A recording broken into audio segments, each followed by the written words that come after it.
ለሳምንታት የእግር ኳሱ ዓለም መነጋገሪያ ርዕስ የነበረው ዓለም ዋንጫ ከተጠናቀቀ ቀናቶች ተቆጥረዋል። በግዙፉ መድረክ የተደበቁ የክለብ እግር ኳስ ወሬዎችና የዝውውር ዜናዎች ደግሞ ቀጣይ ትኩረት ማዕከል ሆነው ይቀጥላሉ። በዓለም ዋንጫው ምክንያት እምብዛም ካልተባለባቸው ዝውውሮች መካከል ማንቸስተር ዩናይትድ ያሳካቸው ሁለት የአማካይ መስመር ዝውውሮች ተጠቃሽ ናቸው። ቀያይ ሰይጣናቱ የቅድመ ውድድር ዘመን ዝግጅታቸውን ባሳለፍነው ቅዳሜ በሄልሲንኪ ከሬክሳም ጋር ባደረጉት ጨዋታ ሲጀምሩ የ1-0 ሽንፈትን አስተናግደዋል።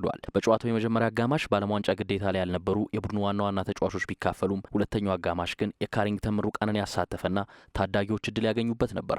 ማይክል ካሪክ በተጠናቀቀ የውድድር ዘመን ለሰራው ስራ በርካቶች አድናቆታቸውን ሲገልጹ ተመልክተናል። ቡድኑ እድገት የሚያስፈልገው ከሆነ ግን የአማካይ መስመሩን አጠናክሮ መመለስ አለበት የሚለው ጉዳይ የሚያጠያይቅ አልነበረም። የካርሎስ ካስሜሮ መልቀቅና የማኑኤል ኡጋርቴ የካሪክ እቅድ አካል አለመሆን ደግሞ የማንቸስተር ዩናይትድ ትልቁ ድክመት የአማካኝ ክፍሉ ነው እንድንል የሚያስገድድ ነው። ለዚህም ይመስላል አንድሬ ሳንቶስና ዩሪ ቴሌማንስ ኦልድ ትራፎርድ መድረሳቸው የተረጋገጠ ቀዳሚ ፈራሚዎች የሆኑት። ሁለቱ ተጫዋቾች ለማንቸስተር ዩናይትድ አማካኝ ክፍል ምን ይጨምራሉ የሚለው ጉዳይ ግን በስፋት ሊብራራ የሚገባው ነው። ቀዳሚው ፈራሚ የ22 ዓመቱ የቀድሞ ስትራስቡርግና ቼልሲ ተጫዋች አንድሬ ሳንቶስ ነው። ተጫዋቹ ባሳለፍነው ዓመት በቼልሲ ቤት በሊጉ 27 ጨዋታዎች ላይ ሲሰለፍ በቋሚነት የጀመረው ግን 13ቱን ብቻ ነው። አምና በዩናይትድ ጉዞ ላይ በጎ ተጽዕኖ የነበረው ካስሜሮ በማጥቃቱ በኩል 10 የሊግ ግብ ሲያስቆጥር በመከላከሉ ደግሞ 90 ሸርተቴዎችን ወርዷል። ካስሜሮ አሁን ኢንተር ማያሚን ተቀላቅሏል። ሳንቶስ የሀገሩ ልጅ ትቶ የሄደውን ክፍተት በቀጥታ ይሞላል ባይባልም እንኳ ከአንድ ዓመት በፊት በፈረንሳይ ሊጋ ያስቆጠራቸው 10 ግቦች ሳጥን አካባቢ አይናፋርነት እንደማያጠቃው የሚያሳብቁ ናቸው። ኳሶችን በማሸነፉ ረገድም ሳንቶስ የሚታማ ተጫዋች አይደለም። ባሳለፍነው ዓመት በሊጉ በየጨዋታው በአማካኝ 2.7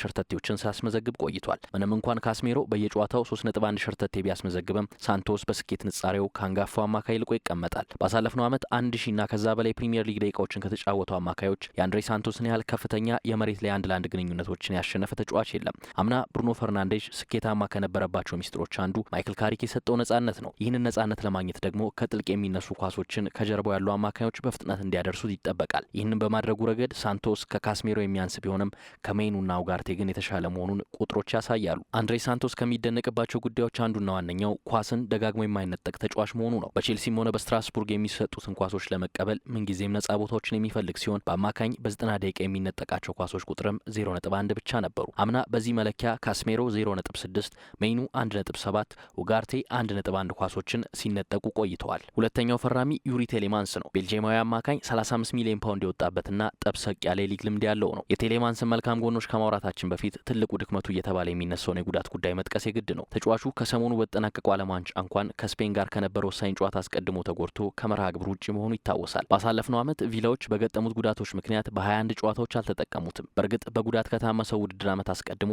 ለክለቡና ለሀገሩ በአንድ ዓመት ውስጥ 62 ጨዋታዎችን አድርጓል። ቴሌማንስ የእግር ኳስ አይምሮ በእጅጉ የሚደነቅ ነው። ረጃጅም ኳሶችና ከሳጥን ውጭ የሚሞክራቸው ስኬታማ ኳሶቹ ደግሞ በእርግጥም የብሩኖ ፈርናንዴዝን ጫና የሚጋራ ሰው መጥቷል እንድንል የሚያስገድዱ ናቸው። ይህ አቅሙ የበለጠ ጎልቶ እንዲወጣ ግን ከጎኑ በመከላከል አቅሙ ውጤታማ የተባለ አማካኝ ያስፈልገዋል። በ2017 በሞናኮ ከፋቢኒዮ ጋር፣ በሌስተር ከዌልፍሬድ እንዲዲ ጋር፣ በአስቶን ቪላ ደግሞ ከአማዱ ኦናና እና በቡባካር ካማራ ጋር የፈጠረው ጥምረት ለዚህ ማሳያ ሆኖ መቅረብ ይችላል። ቴሌማንስ ለረጅም ዓመታት ሲጫወት እንደመቆየቱ እድሜውን በጥርጣሬ የሚመለከቱም አሉ። በእርግጥ ቴሌማንስ 29 ዓመቱ ላይ ነው።